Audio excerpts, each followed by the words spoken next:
அவன் மட்டும் பக்கத்தில் இருக்கிற நியூக்ளியர் பவராக இருக்கும்போது நான் ஏன் நியூக்ளியர் பவராக இருக்கக்கூடாது அப்படின்றதான் ஈரானோட மிகப்பெரிய கொஸ்டினாகவும் இருக்குது. ஸோ அந்த சயின்டிஸ்ட்லாம் யாரெல்லாம் நியூக்ளியர் ஃபெசிலிட்டிஸில் இருக்கிற ரிசர்ச்சில் உதவுறாங்களோ அந்த சயின்டிஸ்ட்லாம் குறி வச்சு தாக்குதல் பண்ணி அவங்கள கொலை பண்ணிட்டு இருக்கான் இஸ்ரேல். ஈரானில் இருக்கிற பெண்களோட உரிமையை வந்து நான் காக்கிறேன் அப்படின்னு சொல்லிட்டு பேசுகிறவன் பக்கத்தில் இருக்கிற சவுதி அரேபியாவில் இருக்கிற விமன் ரைட்ஸை பேசவே மாட்டான். ஏன்னா சவுதி அரேபியாவில் ஒரு கவர்மெண்ட் இருக்குல்ல, அது வந்து யூஎஸ்ஏக்கு சப்போர்ட் பண்ணுற கவர்மெண்ட். எலெக்ஷன் கேம்பெயினில் வந்து என்ன சொல்லிட்டு வந்தார், நான் மிலிட்ரி ஸ்பெண்டிங்கை குறைக்க போகிறேன் அப்படின்னு சொல்லிட்டு வந்தவர் இப்போ இருக்கிற உலகத்தில் நடக்கிற எல்லா வார்லையும் மூக்க நுழைச்சி அதிகமாக ஸ்பெண்ட் பண்ணிட்டு இருக்கிறதும் யூஎஸ்ஏ தான். பீஸை கொண்டு வரது, ரெண்டு நாடுகளை சமாதானப்படுத்தி வைக்கிறது மட்டும் அவரோட நோக்கம் கிடையாது. அந்த இடத்துல ரெஜிமே சேஞ்ச் பண்ணணும் அப்படின்றதான் ட்ரம்ப்போட நோக்கமாக இருக்குது. என்னதான் நம்ம இவி வெஹிக்கிள், சோலார் எனர்ஜி அப்படி பேசிட்டு இருந்தாலும் இன்னும் ஒரு 50-60 வருஷத்துக்கு உலகத்தில் இருக்கிற இந்த தேவையான எலக்ட்ரிக்கல் எனர்ஜி சோர்ஸோ இல்லை வந்து மேனுஃபேக்சரிங்கான இந்த ஃபியூலை கொடுக்க போகிறது எதுனா ஆயில் மட்டும்தான். ஸோ யூஎஸ்ஏ வந்து உள்ளே போயிட்டு ஈராக்கை ஃபுல்லாக காலி பண்ணிவிட்டு அவன் தேடி பார்த்தான், ஒரு நியூக்ளியர் வெப்பன் கூட கிடைக்கல. அந்த மாதிரி தான் இப்போ ஈரானுக்கும் நடக்குதோ அப்படின்ற மிகப்பெரிய கொஸ்டின் இருக்குது.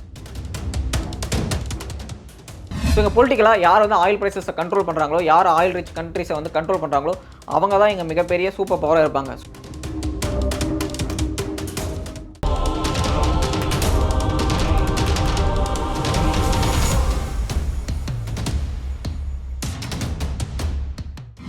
எல்லோ பெஞ்ச் நேயர்களுக்கு வணக்கம். இஸ்ரேலுக்கும் ஈரானுக்கும் வந்து சண்டை போயிட்டு இருக்கு அப்படின்னு சொல்லிட்டு எல்லாத்துக்குமே தெரியும். இப்போ ஊரில் எடுத்துக்கிட்டீங்கன்னா 2 நிலத்துக்கு பக்கத்தில் 2 பேர் நிலத்தை வச்சிருக்காங்கன்னு வச்சுங்களேன். அவங்களுக்குள்ள ஏதோ ஒரு சண்டைனா யாருக்கு வந்து ரொம்ப சந்தோஷமான நாளாக இருக்கும்? அந்த ஊரில் கட்ட பஞ்சாயத்துன்னு ஒருத்தன் பண்ணிட்டு இருப்பான்ல, ரவுடித்தனம் பண்ணிட்டு கட்ட பஞ்சாயத்து பண்ணிட்டு இருப்பான்ல, அவனுக்கு தான் மிகப்பெரிய சந்தோஷமாக இருக்கும். ஏன்னா அதை யூஸ் பண்ணி அவன் வந்து அவனோட பொலிட்டிக்கல் கெயின்ஸ் என்ன இருக்குது, அவனுக்கு என்னென்ன தேவை இருக்கோ அதெல்லாம் நிறைவேற்றிக்குவான். அந்த மாதிரி தான் இப்போ ஈரானுக்கும் இஸ்ரேலுக்கும் இங்கே சண்டை போயிட்டு இருக்குல்ல, இதில் வந்து ரொம்ப குஷியாக இருக்கிறது யாருன்னா யூஎஸ்ஏ காரன் தான். இந்த நிலைமையில பார்க்கும்போது ட்ரம்ப்புக்கு வந்து இது மிகப்பெரிய மார்க்கெட்டிங் ஸ்ட்ராட்டஜியாகவும் இருக்குது. அது இல்லாமல் சோஷியல் மீடியா, பொலிட்டிக்கல் சினியரை பற்றி ட்ரம்பை பற்றி தான் பேசிட்டு இருக்காங்க. நான் தான் உலகத்துக்கே பீஸ் கொண்டு வர போகிறேன் அப்படின்னு சொல்லிட்டு ட்ரம்ப் பேசிகிட்டு இருக்காரு. ஆனால் நம்ம உன்னிப்பாக கவனித்து பார்த்தா இது ட்ரம்ப்புக்கு மிகப்பெரிய பேக் ஃபயராக தான் ஆயிருக்கு. ஏன் அப்படின்னு பார்த்தா இப்போ இஸ்ரேலுக்கும் ஈரானுக்கும் வந்து போர் ஸ்டார்ட் ஆச்சுல, அப்போ வந்து இஸ்ரேல் தான் ஃபஸ்ட் அட்டாக் பண்ணாங்களே. அப்போ ட்ரம்ப் கிட்ட கேட்கும்போது என்ன சொன்னார், அது வந்து ஒரு சாவரன் கண்ட்ரி, இது ஒரு சாவரன் கண்ட்ரி, 2 பேரும் சண்டை போடுறாங்க, இதில் வந்து எங்களுக்கு எந்த ரோலும் இல்லை அப்படின்னு வந்து ஃபஸ்ட்டு சொன்னார்.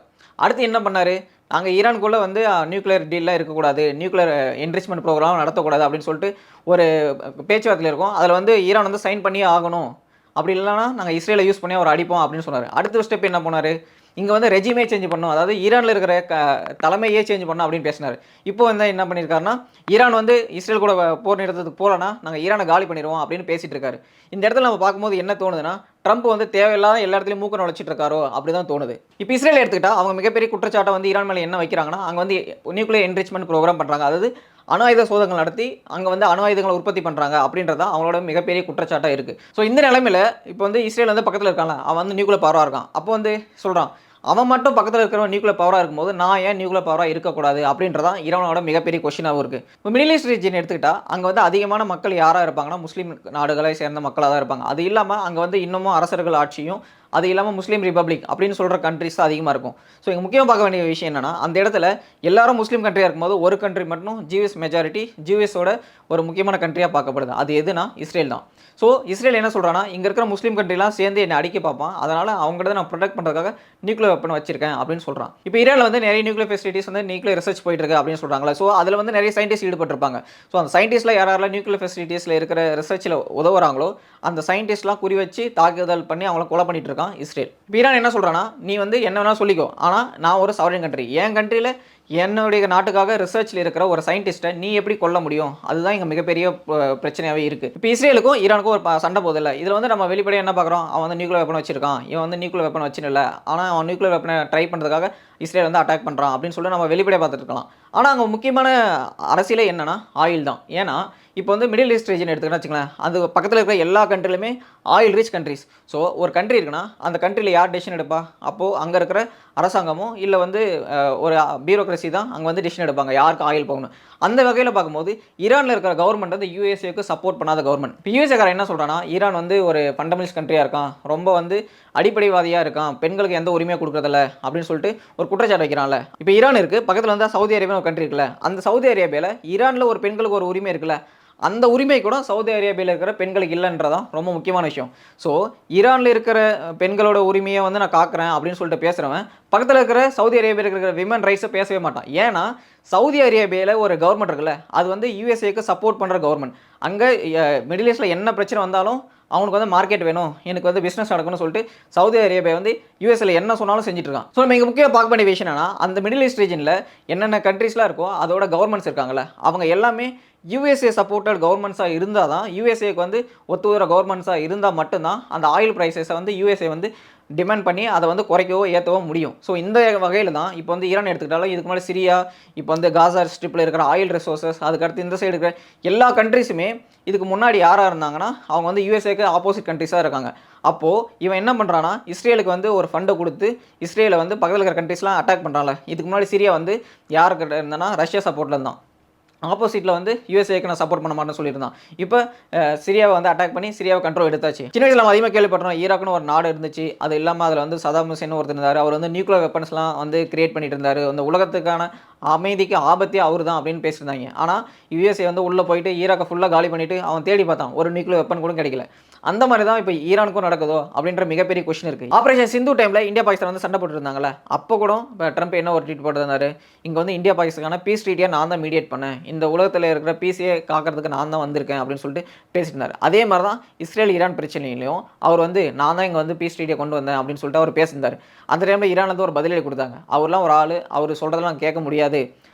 இப்போ வந்து இஸ்ரேல் வந்து எப்போ வந்து இந்த சண்டையை நிறுத்துறானோ, எப்போ வந்து அட்டாக்கை நிறுத்துறானோ, அது வரலையும் ஈரான் வந்து அட்டாக் வந்து நிறுத்தாது அப்படின்னு சொல்லிட்டு அவங்க சைடுலேருந்து சொல்லியிருக்காங்க. ஸோ இந்த இடத்துல அதிகமாக மூக்குடைக்கப்பட்ட ஆள் யாருன்னா அது ட்ரம்ப் தான். ஸோ இந்த மாதிரி சோஷியல் மீடியாலையோ இல்லை பொலிட்டிக்கல் ஃபீல்லையோ ட்ரம்போட இமேஜ் உடஞ்சிட்டே வருது. ஸோ நம்ம இங்கே முக்கியமாக பார்க்க வேண்டிய விஷயம் என்னன்னா, ட்ரம்ப் வந்து எலெக்ஷன் கேம்பெயினில் என்ன பேசினார், இப்போ வந்து யூஎஸ்ஏவோட ஒரு எக்கனாமி இருக்குல்ல, அதில் அதிகமான எக்கனாமிக்கல் நம்ம வந்து எதை வந்து செலவு பண்ணுறோம் அப்படின்னு சொன்னால் வார்க்காக செலவு பண்ணுறோம். இப்போ நம்ம வந்து இங்கே இருக்கிற டிஃபென்ஸ்க்கு யூஸ் பண்ண மட்டும் பரவாயில்ல, ஆனால் உலகத்தில் இருக்கிற எல்லா கண்ட்ரீஸும் போய் நம்ம பீஸை வந்து கொண்டு வரோம் அப்படின்னு சொல்லிட்டு வேறு நாட்டில் வேறு இடத்துல மிலிட்ரிக்கு அதிகமாக ஸ்பெண்ட் பண்ணிகிட்டு இருக்கோம். ஸோ மிலிட்ரி ஸ்பெண்டிங்கை குறைச்சி அதை வந்து மக்களுக்கு கொண்டு வந்து சேர்த்து மக்களை வந்து ஒரு நல்ல நிலைமை கொண்டு போகிறதா என்னோட ஐடியா அப்படின்னு சொல்லிட்டு எலெக்ஷன் கேம்பெயினில் பேசியிருந்தார். ஆனால் எலெக்ஷன் கேம்பெயினில் ஒன்று பேசுகிறாரு, இங்கே வந்து ஒன்று செஞ்சுட்டு இருக்காரு அப்படின்றதான் இங்கே மிகப்பெரிய விமர்சனமாக இருக்குது. ஏன்னா அங்கே எலெக்ஷன் கேம்பெயினில் என்ன சொன்னார், மிலிட்ரி ஸ்பெண்டிங்கை வந்து குறைக்கணும் அப்படின்னு சொன்னார், தேவையில்லாமல் போருக்கு போகக்கூடாதுன்னு சொன்னார், இப்போ வந்து நேட்டோவோட ஸ்பெண்டிங்கை குறைக்கணும் அப்படின்னு சொன்னார், தேவையில்லாமல் இங்கே வந்து சண்டை போட்டுருந்தா எக்கனாமி தான் அடிப்படும் அப்படின்னு சொன்னார். ஆனால் இப்போ என்ன பண்ணிட்டு இருக்காரு, எங்கே வந்து சண்டை போனாலும் சென்ட்ரலில் மூக்குறம் வச்சு நான் தான் வந்து ராஜா, நான் தான் இங்கே வந்து பீஸ் ட்ரீட்டியை கொண்டு வந்தேன்.